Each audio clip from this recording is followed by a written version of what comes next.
ইউনুস আলাইহিস সালাতু ওয়াসসালাম যদি মাছের পেটে আল্লাহর তাসবিহ ঘোষণা না করতেন, তাহলে তাকে কত সময় পর্যন্ত মাছের পেটে থাকতে হতো?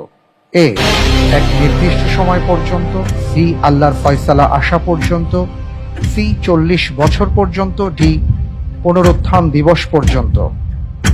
আলহামদুলিল্লাহ, এই প্রশ্নের উত্তর হিসাবে বেছে নিচ্ছি অপশন ডি, পুনরুত্থান দিবস পর্যন্ত। লক করে দিব। জি ইনশাআল্লাহ। ফ্রিজ করা হোক অপশন ডি, পুনরুত্থান দিবস পর্যন্ত।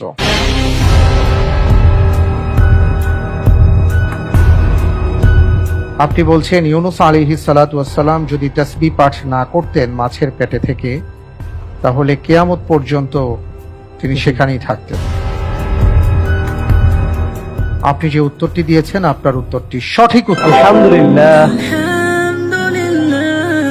আল্লাহ সুবহানাহু ওয়া তাআলা বলেছেন সূরাতুস সাফফাত আয়াত 143-44-এ, ফালাউলা আন্নাহু কানা মিনাল মুসাব্বিহিন লালাবিসা ফি বাতনিহি ইলা ইয়াউমি ইউবআসুন। যদি তিনি আল্লাহর তাসবিহ পাঠ না করতেন তবে তাকে পুনরুত্থান দিবস পর্যন্ত মাছের পেটেই থাকতে হতো।